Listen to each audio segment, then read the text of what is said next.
My name is Oskar Bosson. I'm the Vice President of Investor Relations and Communications at BioArctic. BioArctic is a company focused on neurodegenerative diseases such as Alzheimer's disease, Parkinson's disease, and ALS. In addition to having projects in all those diseases, we also have a brain transporter technology that's being developed to help drugs better access the brain and thereby potentially giving better efficacy to the drugs that we develop.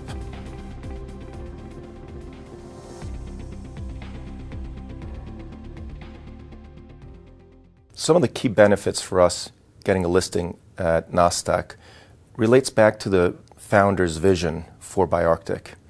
Now, they started out with an idea of how to treat Alzheimer's disease, but already back then in 2003, they also had an idea of how this, if successful, could help rebuild the Swedish biopharma industry.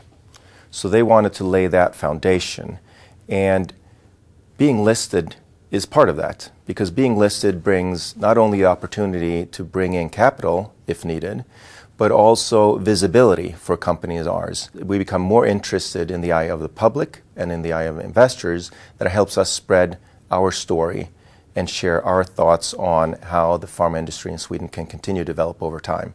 And hopefully, it also lays the foundation to help other companies see the benefit of getting listed and staying in Sweden and helping this industry to grow over time.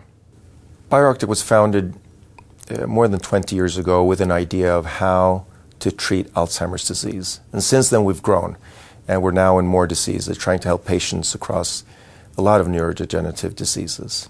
But the listing itself meant a big deal to us because it's part of our journey as a company and part of our founder's vision of becoming and rebuilding the Swedish life science industry. And I think that milestone, being listed in 2017, is a big thing for us and continues to be so.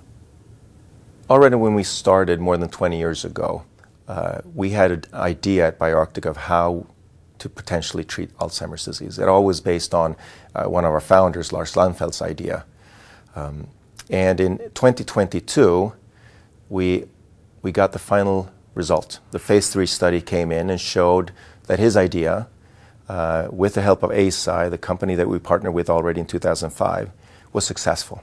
We were actually able to not cure the disease, but significantly slow the progression of the disease with around 30%. And what that meant was that was the first project to show in a phase 3 study that it could slow the disease. If you look back 20 years, the 20 years before that phase 3 study came in, more than $50 billion went into trying to solve or affect the underlying cause of the disease. Around 200 projects went into different phase studies to try to show results. And 199 failed. And one was successful. We were the first to show. And what that has done since then, it's opened up this field of research again. It was known as the graveyard of science, and now it's the frontier. Now it's the place where everybody wants to be, and the big pharma are coming back. And since then, there's another approved compound as well. So now there are 2 drugs that can help patients. And in the coming years, there will be more because of this. So we opened up with our science, with our research, a new field again to the benefit for patients all around the world. I think that's the most significant thing for us as a company and for the world. But obviously, it's also been good for our shareholders. On the day that the results were known, our share price went up 172%, which is not bad. And although we've not kept all of that value compared to where we were when we were listed, we're still a very good investment for everybody who's followed us since then. I think for us being listed, it helps us with gaining visibility.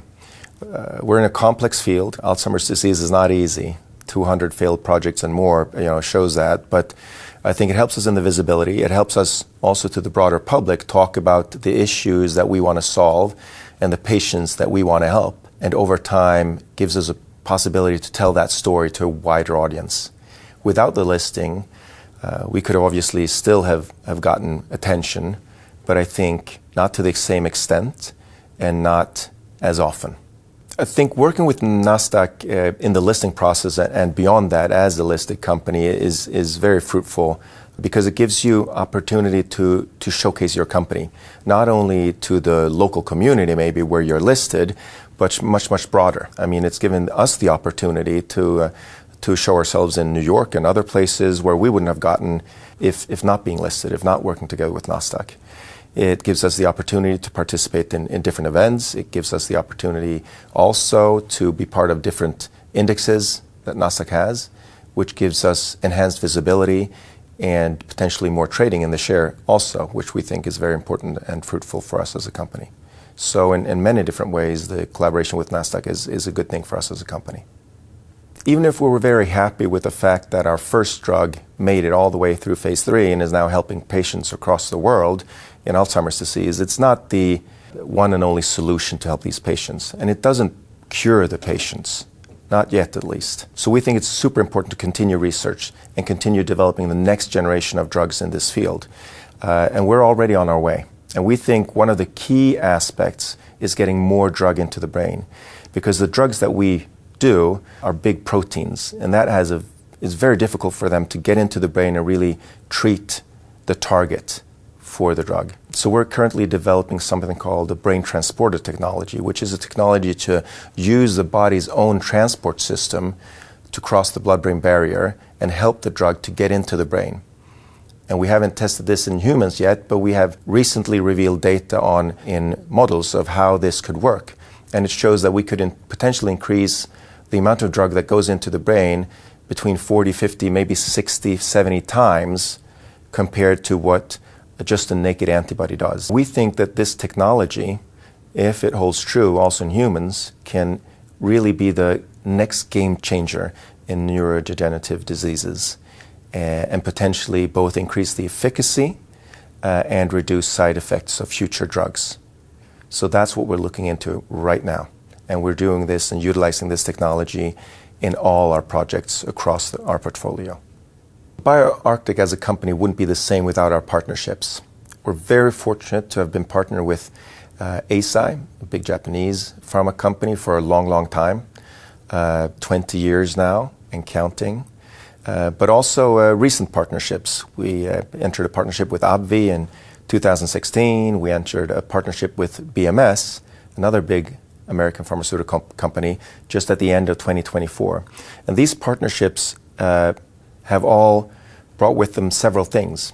Not only capital for us as a company to continue to grow and continue to invest in our technologies and in our research, but also the opportunity to bring the drugs that we're developing to a much wider audience. We're specifically excited, obviously, about the first drug for Alzheimer's disease that Eisai is now bringing to the market across the world, but also for the next generation drugs, which we are working together with BMS to in the future also be able to bring to the market.